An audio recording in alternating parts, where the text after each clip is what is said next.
Nasal block and nasal congestion are the most common complaints with which patients come to ENT OPD, and we prescribe nasal decongestants to them. So, knowledge of the nasal decongestants are very important, not only in a clinical scenario, but also this is usually asked as short notes both for undergraduate and postgraduate medical students.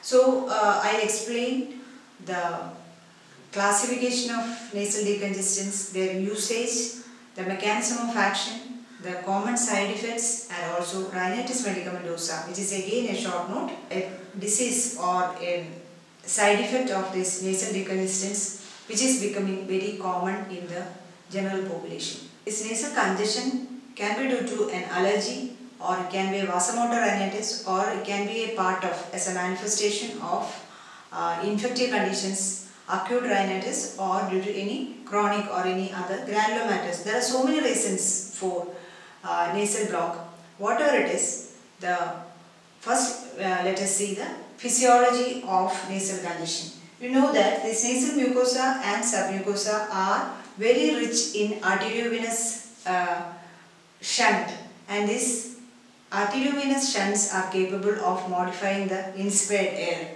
So, there is arterioles, a rich network of arterioles which act as a resistance vessel, and there are also venous plexus which are otherwise called the capacitance vessel, and these are controlled by both sympathetic as well as parasympathetic nervous system, and these arteriole or resistant vessels are mainly having the alpha-1 adrenoreceptors,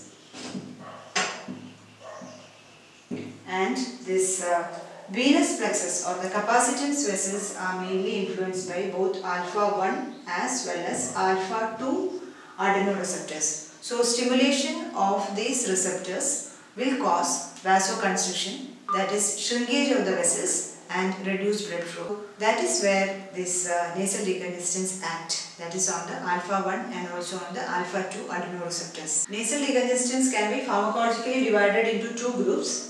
One is sympathomimetic amines, and second one is imidazoline derivatives. So, the sympathomimetic amines, our ephedrine, adrenaline, ephedrine, phenylephrine and pseudoephedrine are coming under sympathomimetic amines, and under imidazoline derivative, mainly the local nasal decongestants, that is the oxymetazoline hydrochloride, then the xylometazoline hydrochloride and nafazoline hydrochloride are coming under the imidazoline derivative.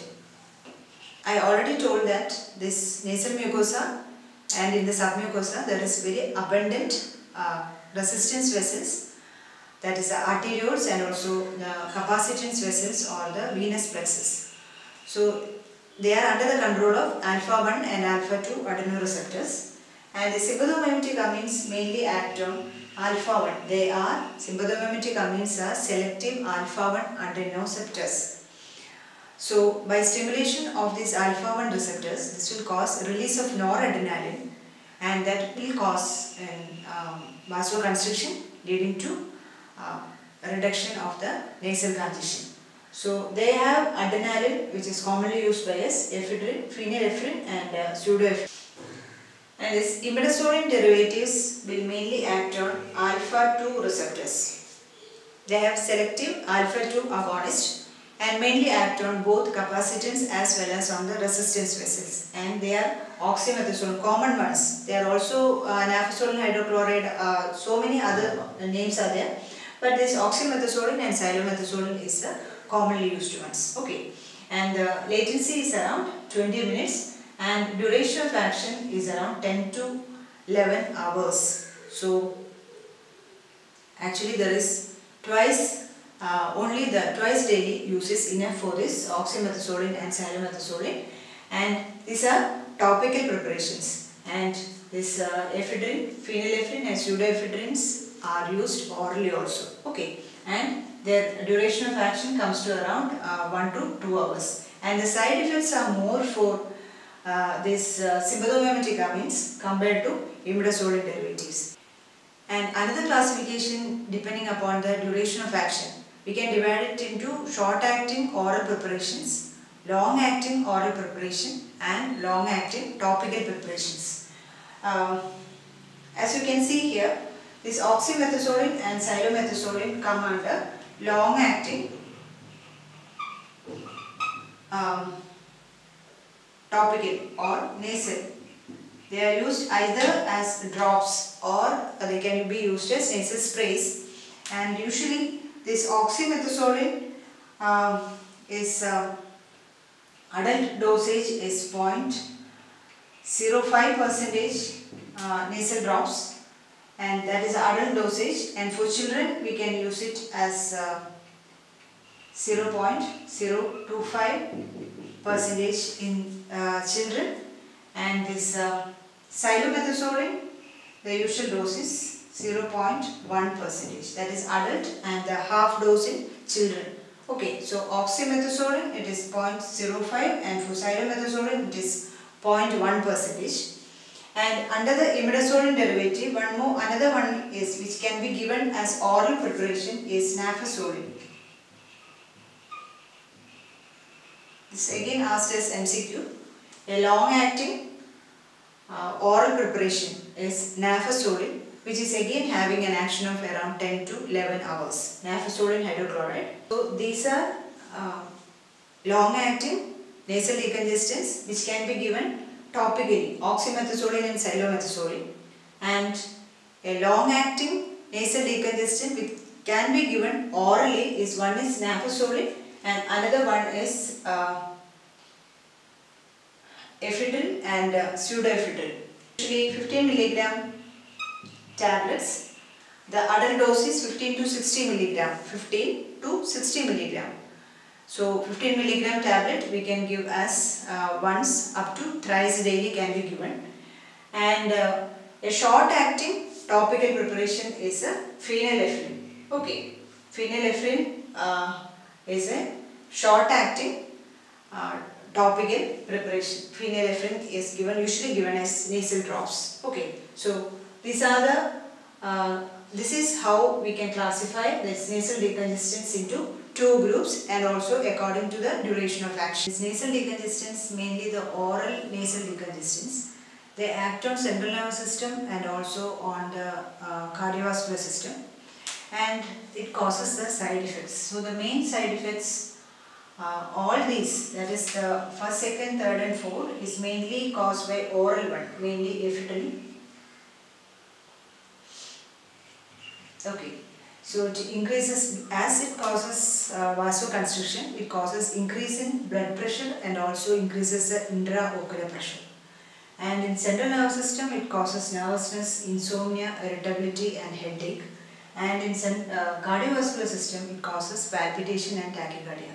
That is why you have to give this nasal decongestants with caution in cases of patients with a hypertension. Okay, and also it causes increase in prostatic hypertrophy and causes a urinary obstruction. And this rhinitis medicamentosa is mainly with the topical decongestants.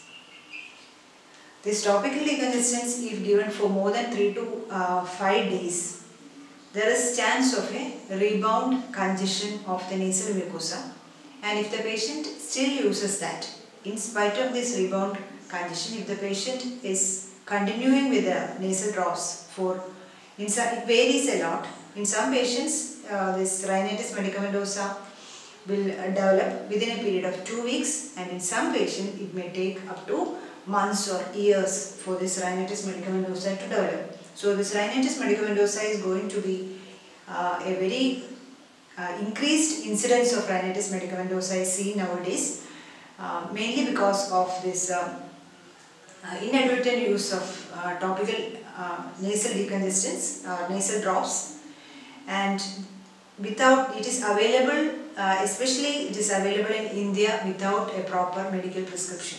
So it is very dangerous, and this rhinitis medicamentosa is also usually asked as a short note. So this rhinitis medicamentosa is a condition caused by long-term or overuse of topical nasal decongestant drops, and it mainly affects young adults than the older population. And the exact pathology or pathogenesis is unknown, but there are so many hypotheses postulated. And the hypothesis one is that there is a chronic vasoconstriction which causes, because there is an alpha adrenergic activity, there is vasoconstriction. Chronic vasoconstriction lead to ischemia of the nasal mucosa. Nasal mucosa changes, which in turn lead to interstitial edema, and there is nasal block. And the second one is fatigue of the constrictors, because this alpha receptor overactivity, there occurs a fatigue of the constrictor muscle tone that will lead to reactive hyperemia and congestion, so that these receptors will need more dose of that is more than the usual dose of this nasal decongestants, and that condition is called a tachyphylaxis. So tachyphylaxis is also supposed to be a cause of this rhinitis medicamentosa. And third is there is alteration in the vasomotor tone leading to increased vascular permeability and also edema. And because these alpha adrenoreceptors are fatigued, this beta adrenoreceptors becomes overactive, so that will lead to vasodilatation, and that is a cause of this rebound vasodilatation or rebound condition. And all these are hypotheses in favor of a rhinitis medicamentosa. And in histological sections mainly done in case of animal studies, and that shows there is damage to the nasal mucosa, and also the nasociliary mechanism is altered. There is increased mucin production and also Goblet cell damage, and the mucosal blanket alteration. All these are seen in case of animal study, but in human they are all inconclusive. There is not much of evidence towards an histological sections of mucosa in case of human.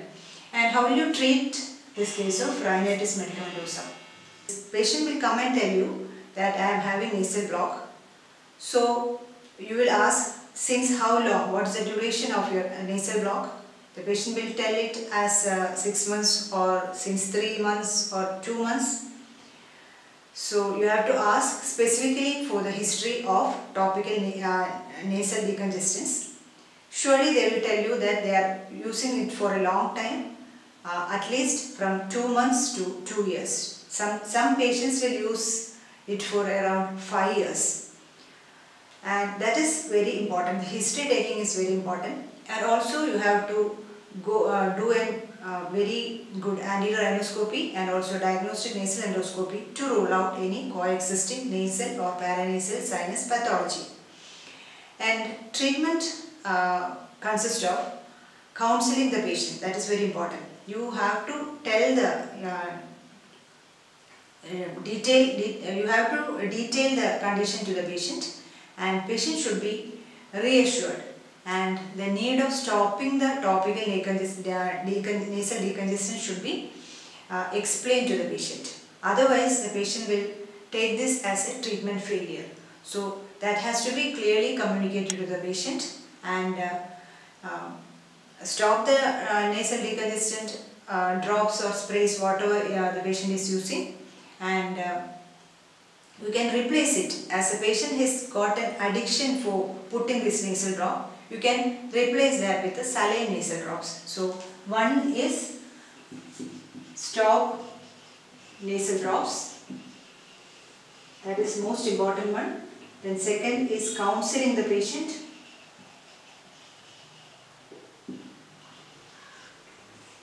And third, you can use steroid, corticosteroid, both spray as well as oral. Systemic steroids can be used. Oral steroids, the usually used one is prednisolone 0.5 mg kilogram body weight for 3 days. As an initial dose, you can give as a 0.5 mg per kilogram body weight for 3 days. A short course is given usually. There is no need to taper. And the nasal steroid sprays can be given. And along with that other supportive measures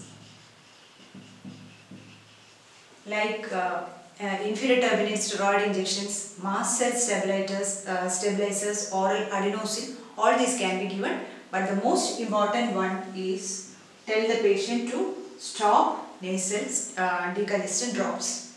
So that is all about this nasal decongestant. I explained about the physiology of nasal congestion, then the classification of nasal decongestants in sympathomimetic amines and also imidazoline derivatives, and also long-term and short-term nasal decongestants, then the mechanism of action, then the side effects, and also rhinitis medicamentosa, which you should be very careful while prescribing any nasal decongestants. Thank you.